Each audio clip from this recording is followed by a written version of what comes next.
Ooh, good morning. So I'm with my co-pilot right there. We're on the shores of Tai Lake just at the border of Jiangsu and Zhejiang provinces in China. So it's a bit bleak. It's winter time, so all the trees are completely bare, and it's a bit of a gray, bit of a cold, bitter morning, but it's pretty nice nonetheless, pretty quiet. So the road we're on, it's under construction right now, in fact, so since yesterday there's been maybe like 3 cars total. It's not a lot of traffic other than the occasional jogger or sometimes some fishermen or local people who come for their little morning stroll. So this is our setup right here. So while the water for my tea is boiling, just decided to maybe start this little video. How did I get there? First, I went to the city of Suzhou for a hash run with the drinking club with a running problem. So a 15-kilometer mountain trail with a hot springs visit at the end and copious beer consumption throughout.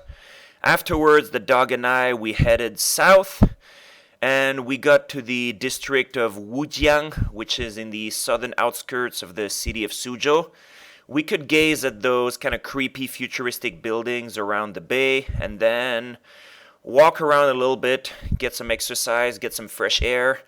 It was a bit cold but pretty sunny nonetheless, and it felt pretty good to finally be on the road. And also, well, the dog, did what he had to do. Afterwards, we went to Zhenze, which is one of those preserved Chinese old towns. Seems like one of their culinary specialties there was some kind of like cured pork that they would just leave outside to dry. And they even had like whole pig heads just like smashed and left out there. That was a bit off-putting, but pretty cool nonetheless. Afterwards, we just strolled around, just walked alongside the canal. Seems like most people there were sitting around drinking tea. And well, we couldn't help but just join them. So that was a nice way to kill half an hour, just relaxing a little bit. And we kept exploring, and one thing that needs to be said about those Chinese old towns is they can get pretty touristy. So even though they're quite pleasant to look at, they also get very crowded, which wasn't the case on that day because of COVID and also the shoulder season and maybe the cold. So now it was mid-afternoon, so we kept driving, and now it was time to think about finding a place to set up camp for the night.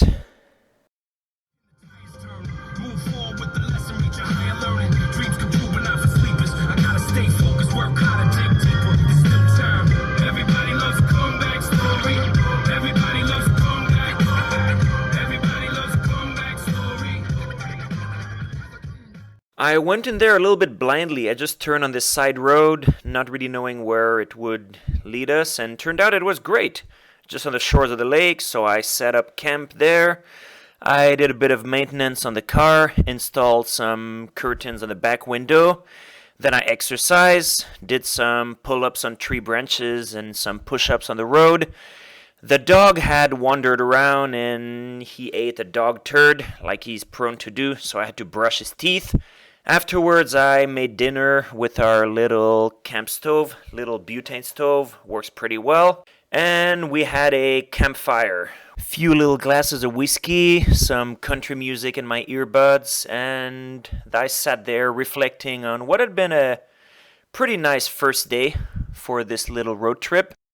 Second day rolled around, we had a little friend come to visit our spot. And then we just kept driving along the shores of the lake. We ended up at the yachting club. And from there we could see some sailboats on the horizon, which was pretty cool, like some kind of sailboats from last century. And then we just kept driving south. And this part of Zhejiang is getting very hilly, very mountainous. So that was nice. Lots of tunnels also, some impressive display of engineering.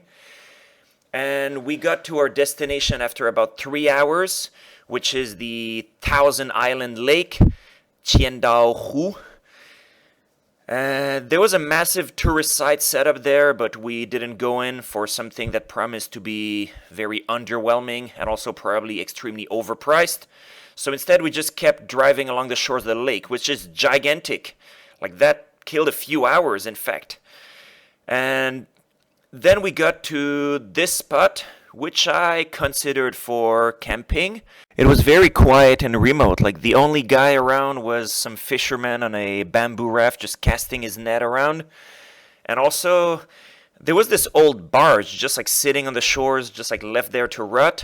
So I went exploring a little bit, which was quite surreal, pretty cool in fact. And I also tried to gather some firewood, but everything that was like left on the shores was like really wet and unsuitable. But then I had an idea.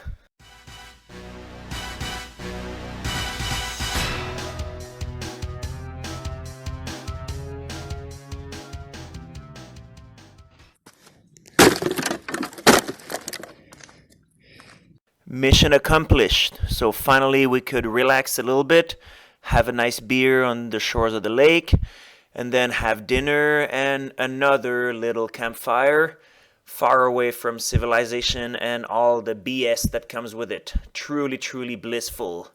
So in part 2, we head to Zhejiang Province. So come back right here to watch it. And in the meantime, you can also check out my blogs for travel stories and other musings. So have a good one.